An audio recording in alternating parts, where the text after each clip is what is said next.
Halo semuanya, welcome back to my YouTube channel. Aku Andika Fadila, tapi kalian bisa panggil aku Doki. Aku merupakan konten kreator di bidang edukasi dan produktivitas, dan kali ini aku pengen sedikit bahas terkait gap year. Wah, mungkin beberapa orang udah kenal ya, gap year itu adalah istilah yang disebutkan untuk orang-orang yang menunda kuliah, biasanya 1 tahun, dan di sini mereka melakukan berbagai kegiatan mulai dari persiapan atau mencari jati diri sampai mereka yakin dan siap untuk melanjutkan kuliah di tahun berikutnya. Dan satu hal yang sering aku dengar terkait stigma ya orang-orang soal gap year ini, ketika aku awal-awal kuliah atau ketika aku persiapan SBMPTN, banyak yang menghindari gap year cuma karena ya gengsi, karena nanti kita bakal tertinggal 1 tahun dan gimana dilihat orang-orang lain dong. Padahal gap year sendiri ada banyak banget manfaatnya, dan kali ini aku pengen sedikit ulas tentang public figure atau orang-orang yang kita kenal yang pernah punya pengalaman gap year.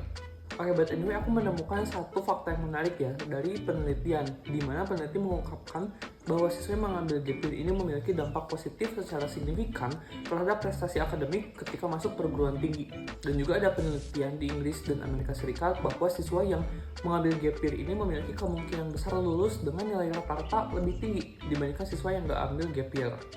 Fakta-fakta menarik ini aku dapatkan dari Zenius Gap Year Manual, di mana di sini ada banyak banget tips-tips yang bisa kalian dapatkan serta data-data ya terkait gap year.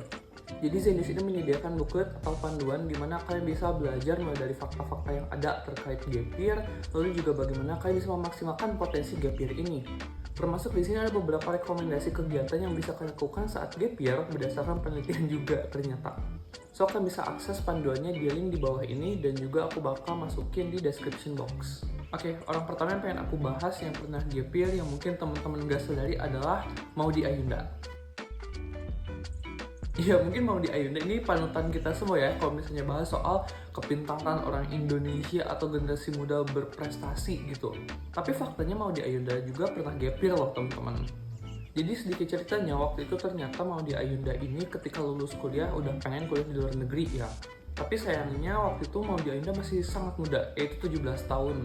Dan mamanya belum mengizinkan Maudy Ayunda untuk kuliah di luar negeri. Karena ya biasa, naluri ibu, ada perasaan gak tega anaknya merantau sendiri jauh di sana. Dan saat itu mamanya kasih 2 pilihan buat Maudy, yaitu boleh kuliah di luar negeri tapi gap year, atau kuliah di tahun yang sama tapi kuliah di Indo. Dan saat itu pasti Maudy melewatkan momen-momen berat dan mengambil keputusan dengan sangat matang ya. Dan akhirnya Maudy memutuskan untuk gap year, dan sebagai gantinya banyak kegiatan positif yang Maudy Ayunda lakukan. Salah satunya adalah proyek film Perahu Kertas beserta soundtracknya. Jadi bayangin kalau misalnya Maudy Ayunda nggak gap year dan nggak ambil proyek film Perahu Kertas itu. Ya mungkin itu salah satu film paling terkenalnya. Nah, satu hal yang bisa kita pelajari dari kisah Maudy Ayunda ini adalah banyak potensi-potensi atau peluang yang bakal muncul ke kalian walaupun kalian gap year. Jadi kehidupan setelah SMA itu bukan hanya soal kuliah, tapi kalian bisa melakukan banyak kegiatan lain, kayak misalnya project-project kayak Maudy Ayunda tadi ya. Kalian bisa freelance, kalian bisa mulai pekerjaan sesuatu, atau ambil pengalaman-pengalaman lain yang mereka ini orang kuliah gak bisa lakukan. Jadi nggak kuliah bukan merupakan halangan buat nggak produktif. Next, orang kedua yang bakal kita bahas adalah Jerome Pauline. Siapa sih nggak kenal Jerome Pauline ya buat anak-anak generasi Z, yang mana nama dia sendiri terkenal karena kepintarannya ya kuliah di Jepang.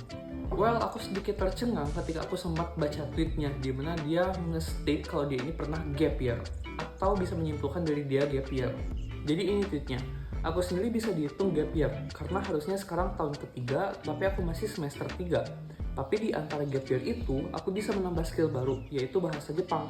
Jadi gap year itu sama sekali bukan hal yang buruk, asalkan kita bijaksana dalam menggunakannya. Jadi sedikit cerita waktu dia masih SMA dulu ya, dia ini mati-matian untuk belajar buat dapat NTU, Nanyang Technology University, salah satu univ top dunia yang letaknya di Singapura. Jadi katanya dari kelas 11 dia udah persiapin ini mati-matian belajar sana belajar sini gitu ya. Nah, setelah melakukan berbagai rangkaian belajar sampai akhirnya dia apply ke NTU, dia lolos dapat NTU. Tapi sayangnya dia nggak dapat full beasiswa. Jadi dapat beasiswa cuma setengah. Dimana saat itu dia belum mampu untuk bayar kuliah di Singapura sebanyak itu duitnya. Dan terpaksa saat itu dia harus membatalkan universitas impiannya. Nah, sampai akhirnya dia nggak menyerah sampai situ, dan dia ditawarkan sama kakaknya buat apply beasiswa dari Mitsui Bussan, salah satu trading company terbesar di Jepang. Nah, dari situlah mungkin istilah gap year yang dimaksud ya. Jadi dia belajar dulu secara intensif bahasa Jepang selama 18 bulan. Sampai akhirnya dia berhasil, lalu bisa mulai belajar secara reguler gitu. Salah satu pelajaran yang bisa kita dapetin banget dari cerita Jerome itu adalah bagaimana kita bisa konsisten untuk belajar walaupun mimpi kita udah dapet tapi nggak dapet gitu. So ini refleksi juga buat temen-temen yang gap year, kalau misalnya kalian nggak dapat kuliah, bukan berarti kalian nggak bisa sukses ke depannya ya. Lihat buktinya Jerome, mungkin kalau misalnya dia nggak di Jepang sekarang, nggak ada tuh Nihongo Mantaku yang kita kenal. Dan satu lagi, special mention buat orang yang menurutku pengalaman gap year-nya ini sangat bikin aku iri, sampai-sampai aku berpikir, kenapa aku nggak gap year aja dulu. Dan orang ini udah aku ikutin semenjak dia persiapan SBMPTN, dia masuk kuliah, gap year sampai masuk kuliah lagi. Yaitu adalah Zahid Azmi Ibrahim, YouTuber produktif yang mungkin bakal kalian tonton juga ya, kalau misalnya video-video kayak aku ini kalian tonton juga. Jadi aku sangat respect ya sama bagaimana cara Zahid ini memaknai hidup lewat gap year ini. Dan yang aku lihat di sini, Zahid justru memanfaatkan momen gap year ini untuk ngembangin banyak banget skills dan pengalaman yang nggak bisa orang kuliah lakukan.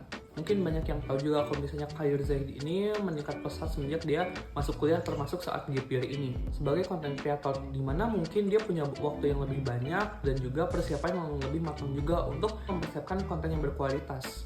Maka dari situ dia mendapatkan penghasilan juga ya. Dan aku asumsikan kalau misalnya penghasilan itu dia gunakan untuk berbagai pengalaman, baik itu ngembangin skills, belajar bahasa, sampai jalan-jalan ke luar negeri. Dan dengan waktu yang sebanyak ini, anak kuliah nggak mungkin bisa melakukan hal tersebut. Jadi aku sebagai orang yang bisa ngeliat langsung ya proses Zahid saat gap year ini, merasa bahwa dia memanfaatkan potensinya semaksimal mungkin saat gap year. Kayak hal-hal lain dalam hidup, ketika kita memutuskan untuk gap year, kita lagi ngambil resiko. Dan dalam resiko, kadang kita berhasil, kadang kita enggak.